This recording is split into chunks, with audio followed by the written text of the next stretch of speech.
I never saw a man who looked with such a wistful eye upon that little tent of blue, which prisoners call the sky, and at every drifting cloud that went with sails of silver by.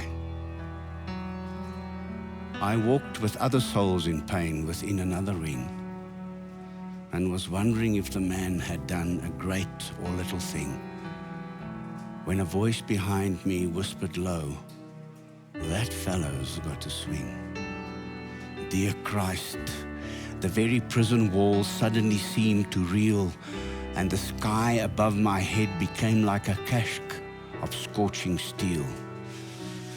And though I was a soul in pain, my pain, I could not feel. I only knew what hunted thought quickened his step, and why he looked upon the garish day with such a wistful eye. The man had killed the thing he loved, and so he had to die. Yet each man kills the thing he loves. By each, let this be heard. Some do it with a bitter look, some with a flattering word. The coward does it with a kiss, the brave man with a sword. Some kill their love when they are young, and some when they are old. Some strangle with the hands of lust, some with the hands of gold. The kindest use a knife, because the dead so soon grow cold. Some love too little, some too long. Some sell and others buy. Some do the deed with many tears, and some without a sigh. For each man kills the thing he loves, yet each man does not die.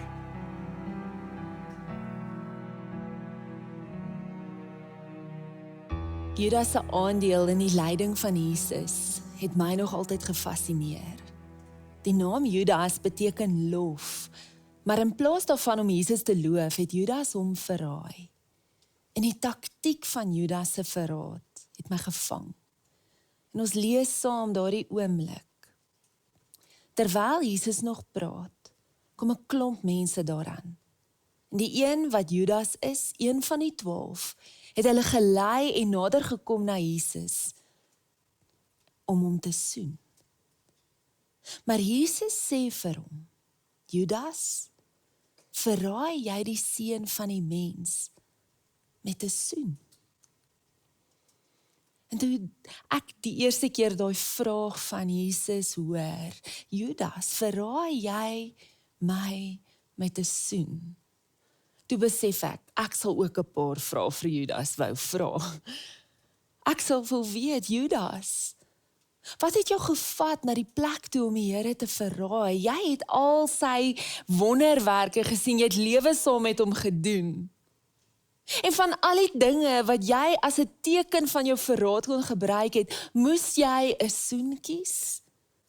Jy kon Jesus uitgewys het. Jy kon die klere beskryf het wat hy aangetree het, want jy het nou net saam met hom aan tafel gesit. Jy kon hom net met 'n vinger uitgewys het. Waarom 'n soen, Judas?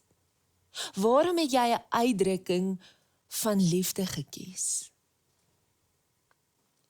En soos ek reflekteer oor die vrae in my hart, wat ek van Judas wou vra, en ek reflekteer oor Jesus se vraag, besef ek, Judas, ek is ook soos jy. My kop sê ek is lief vir hom, maar my dade het al my liefde weerspreek. In my hart wil ek hom met alles in my volg, maar ek leef met komplekse emosies, begeertes en vrese wat tot my eie verraad in Jesus se lyding bydra.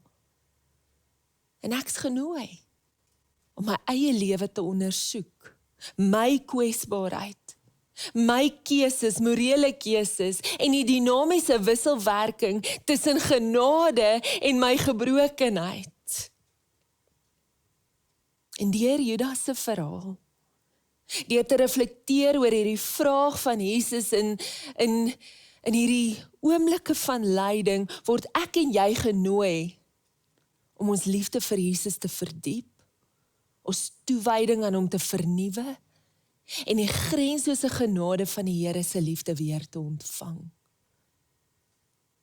Want is dit nie so nie, dis so maklik vir ons om vyhandig teenoor Judas te wees op Jesus se lydingspad en ervaring. Ons soek baie keer iemand om te blameer vir dinge wat skeefloop nie waar nie. Ek bedoel nie om wat Judas gedoen het goed te praat nie.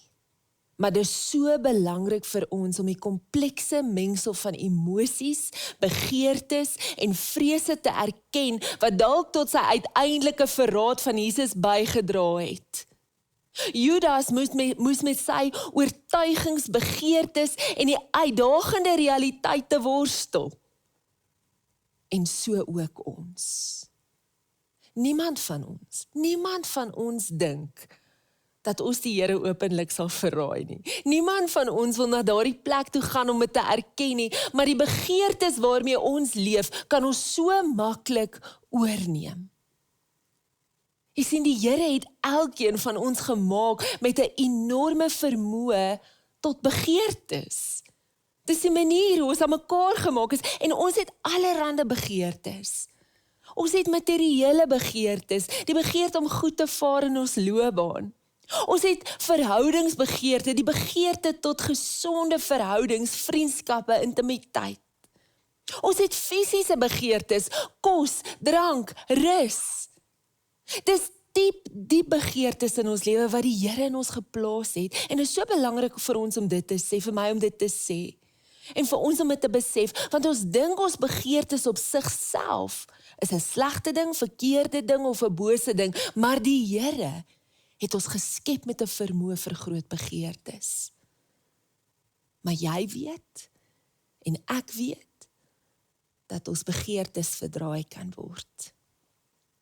Ons begeertes kan ons op 'n paar baie donker paaie neem.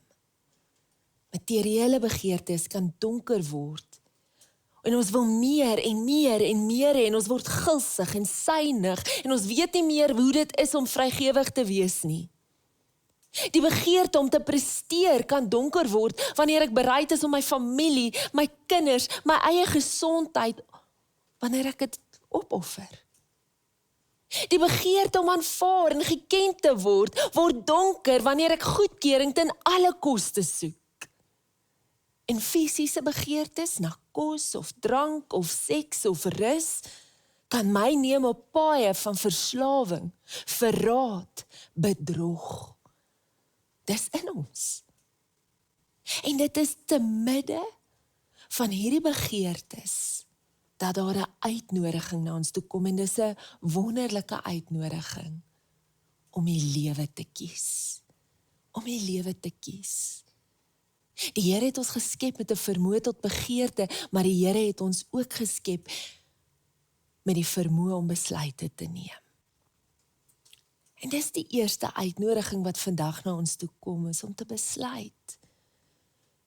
Judas het besluit om nie die lewe te kies, te midde van sy donker begeertes nie. Hy het op 'n plek gekom waar sy begeerte na materiële dinge, geld, hom op 'n donker pad gevat het, met tragiese gevolge. En ons word 'n paar keer bewus gemaak van Judas se verknogtheid aan geld. Toe 'n vrou Jesus se voete kom was met olie wat duur was, 'n parfuum wat soveel werd was Judas so opgewerk daaroor, en hy het dadelik gereageer en hy het gesê, weet julle hoeveel geld ons vir hierdie parfuum kon kry? En dan voeg hy by, o ja, om vir die armes dit te gee. Maar Johannes sê, hy het dit gesê, nie omdat hy oor die armes bekommerd is nie, maar omdat hy 'n dief was. Hy het die beursie gehad van Jesus en sy bediening, en hy het uit daardie beursie bydraes gevat. Sy begeerte na meer het hom op 'n donker pad geneem. Ons begeertes kan dit met ons ook doen. Maar ons kan vandag 'n ander besluit neem om lewe te kies te midde van donker begeertes. Ek het hierdie week saam met iemand gesit. Hulle is getroud en hulle het kinders. En hulle voel aangetrokke tot 'n persoon waarmee hulle werk. Dit het hulle gegooi. En terwyl ons sit en gesels, pak hulle 'n paar van die begeertes uit waarmee hulle loop en ek weet terwyl ek luister dat ek hulle wil nooi om te reflekteer oor die dieper begeertes.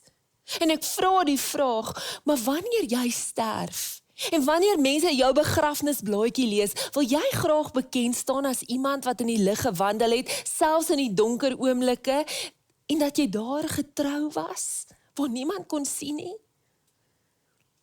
Terwyl ek praat, het die persoon geglimlag en ek het geweet dat hulle selfs 'n dieper begeerte as die aantrekkingskrag vir 'n ander persoon het. Dit was 'n dieper begeerte na getrouheid en goedheid. En in daardie oomblik sê die persoon vir my, ek besluit, ek kies lewe. Dis nie maklik nie, maar met God se genade gaan ek dit kan doen.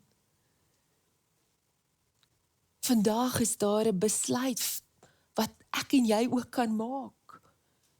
Om te onderskei die begeertes waarmee ek leef, is ek besig om op 'n donker pad, deur 'n donker deur te stap. Ek kan besluit om lewe te kies, te midde van daardie donker begeerte wat ek myself mee bevind. En wanneer ek daai besluit neem, om lewe te kies, is die tweede uitnodiging om te bekeer. Om te bekeer, hierdie begeerte, hierdie gedagtes wat ek rondom dit het. Bekering beteken om weer na die Here toe te draai. En bekering is nie net 'n eenmalige ding wat gebeur in ons lewe nie. Dis 'n daaglikse besluit en is 'n lewenslange reis. Dag na dag kies ek om my lewe na die Here toe te draai. Dis een van die grootste woorde in die Bybel. Ons lees in die Ou Testament hoe die profete voortdurend mense geroep het om na God toe terug te keer. En hulle te keer weg van die kwaad wat hulle doen. In die Nuwe Testament verkondig Jesus sy eerste boodskap. En bekering is een van sy eerste woorde. Hy sê, hoorie, die koninkryk van God is naby. Bekeer en glo die goeie nuus. Bekeer beteken om letterlik jou denke te verander. Soos 'n Engelse vertaling sê, to change your thinking. Dis wat die woord metanoia letterlik beteken in Grieks. Ek sê, hoorie, ek besluit, ek gaan nie so leef nie, maar ek gaan ook nie meer so dink nie. Ek gaan dit nie meer doen nie, ek wil iets anders hê. Here, help my, help my. En hierdie is 'n aanhoudende proses, want elke dag word ek en jy of gekonfronteer, of herinner, dat daar areas in ons lewe is wat nie na God gedraai is nie. En dan begin ons weer. Ons draai na hom toe. Bekering is nie 'n gevoel of 'n emosie om vir onsself jammer te voel nie. Bekering is 'n bewuste besluit om na God te draai. En dan, uit God se barmhartigheid en liefde, die gawe van 'n nuwe begin te ontvang. 'n Nuwe begin. 'n Tweede kans. Ons sê dit elke liewe dag beskikbaar. En wanneer ons na die evangelies luister en hoe Jesus praat, dan sê hy op 'n stadium, my Vader, laat dit reën oor die regverdiges nie en die onregverdiges. As ons daai woorde hoor, dan besef ek, ons kry 'n prentjie van God, wie se goedheid nie afhang van hoe goed ons is nie. Ons dien 'n God wie se goedheid nie afhang van hoe goed ons is nie. Sy barmhartigheid en genade stroom uit na elke mens. En as ons kyk en ons volg vir Jesus na die kruis, dan sien ons hy die boosheid wat mense doen in sy lewe absorbeer en hy fluister, Vader, vergewe hulle want hulle weet nie wat hulle doen nie.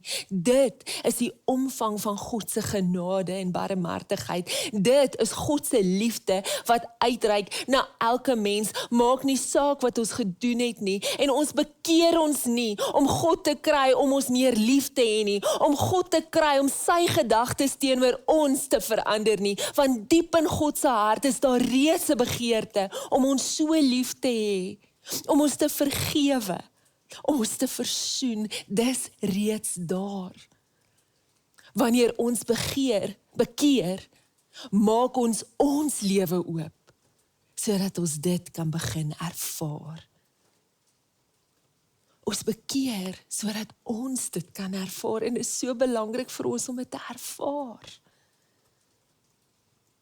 Watter begeertes en dele, areas van jou lewe, wil jy weer draai na hom vandag? Bekeer. Change your way of thinking, jou gedagtes. Jy raak dalk bewus van patrone, maniere van optree in jou lewe nou, soos ek praat. Draai hulle na God toe. Draai, bekeer, die koninkryk van God is naby. En dan wanneer ek op daai oomblik kom waar ek sê, Here, ek draai weer vandag na U toe. Kom die uitnodiging om te bely. Om te bely, met om te praat, woorde te gee vir dit wat binne ons aangaan. En soms wanneer ons bid, is ons nie eerlik met God nie. Martin Luther het een keer hierdie woorde gesê, en ek haal hom direk aan. Wanneer jy bid, moet nooit vir God lieg nie. Bely die begeertes in jou hart teenoor hom. Selfs al het ek begeerte na wraak, praat ek met hom daaroor.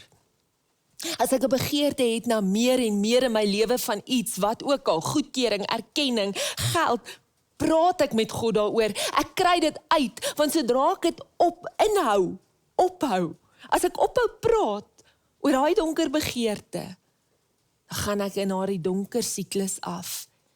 En ek staan voor die deur van die dood. En daarom wil ek jou nooi om jou donker begeerte, wat dit ook al is, voor die Here te bring. Moenie skaam wees daaroor nie. Praat daaroor met Jesus. Hy vra jou vandag, wat wil jy ten diepste hê? Ek wil weet wat jy begeer, sodat ek jou kan ontmoet waar jy is, en jou kan vorentoe lei, en jou innerlik genees. Belydenis maak die deur van ons lewe oop, sodat ons God se vergifnis en liefde, genade, vryheid en genesing kan ervaar. En ek bid dat jy daardie deur sal oopmaak, deur te bely. Ek wens so dat Judas teenoor Jesus bely, dat daai deur vir hom kon oopgaan. Ek wens hy kon dit waarmee hy sukkel met Jesus deel. Hy het vir so lank tekens gewys van hierdie gevaar, maar nie een keer na Jesus toe gegaan en vir hom gesê, hoorie, ek het meer nodig nie, hierdie lewe is nie genoeg vir my nie. Want nie net het Judas Jesus verraai nie. Hy maak die uiteindelike fout om te glo dat sy sonde, die duisternis binne in hom, iets wat hy in 'n oomblik van swakheid gedoen het, hom buite die grense van die Here se barmhartigheid, liefde en verlossing gewerp het. En ons lees die Judas, sy verraaier, besef het dat Jesus ter dood veroordeel is, was hy bitter spyt. En hy het daai geld wat hy gevat het, teruggevat na die priesterhoofde toe, en hy het vir hulle gesê, ek het verkeerd gemaak, ek het 'n onskuldige man uitgelewer, en hulle antwoord was, dit raak ons nie, dis jou probleem. En daar besluit hy kan nie deur Jesus vergewe word vir wat hy gedoen het nie. Hy besluit dit, en daarom verwerp hy alle geloof en hoop in ruil vir wanhoop. Sommige van ons hier vandag weet hoe dit is om by daai deur te staan. En as dit jy is ek so bly jy's hier vandag. Want ek wil vir jou sê, daar's niks wat jy ooit kan doen, wat jou buite God se genade kan plaas nie. Niks nie. Gaan na hom toe. Praat met hom. En miskien het jy by daai deur gekom, waar jy jouself en ander seer gemaak het. En ek wil vir jou met al die passie in my hart vandag sê, die Here begeer om jou te herstel en te genees en gesond te maak. Ons kan nooit iets doen wat ons buite God se genade plaas nie. Ons kan kies teen dit, maar hy kies ons, hy kies jou. En ek pleit by jou vandag, Laat daardie begeerte jou vandag na die Here toe lei. Laat dit jou na Jesus toe lei, waar jy dit met hom kan deel. Want hy plaas nuwe begeertes in ons harte. Begeertes om goed te doen. Begeertes om in waarheid te lewe. Begeerte om hom te leer ken. Hy begeer dit vir jou vandag.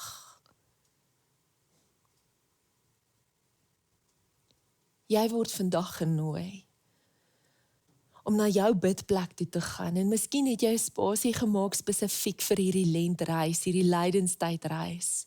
En jy wil soontoe gaan. En daar wil ek jou nooi om neer te skryf die belydenis teenoor Jesus. As hy jou moet vra, hoekom verraai jy my met 'n soen? Jy hoef nie weg te loop nie. Jy kan erken die donker begeertes. Dit waarmee jy sukkel en worstel, wat jy op 'n ander pad wil vat. Jy kan weer sê, Here, ek draai weer na U toe. Ek kies weer, want U het my gekies. Ek wil nie die deur toehou en nie die vergifnis en genade en barmhartigheid en liefde wat U vir my het, nie ontvang nie. Ek maak oop, Here, en ek bely al hierdie goed in my innerlike wêreld. Help my, verander my, gee my 'n nuwe hart, gee my nuwe begeertes. En jy kan daar die belydenis neerskryf, en dalk wil jy dit toemaak, iewers gaan begrawe, verbrand, by die kruis sit, wat ook al jy nodig het, simbolies om dit vir Jesus te gee. Ek wil jou nooi om dit te doen vandag of in die week wat vir jou voorlê. Dalk wil jy daaroor bid en daaroor dink en woorde kry. En dalk wil jy met iemand daaroor praat, in 'n veilige spasie. Dan is jy so welkom om uit te reik.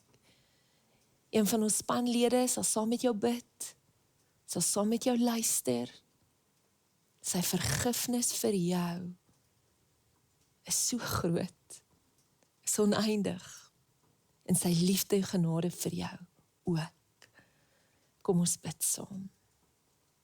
Here, dankie vir U genade en U lewe, dat U die gebrokenheid van ons wêreld, van onsself in U geabsorbeer het, Here.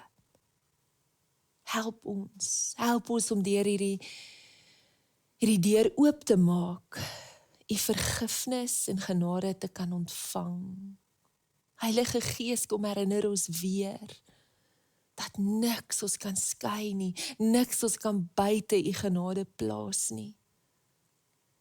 Die van ons wat sit in wanhoop, wat voel, dis vir my verby, Here, help ons om weer ons gedagtes na U toe draai, ons manier van dink, ons maniere van doen, ons bely, ons is stikkend, Here.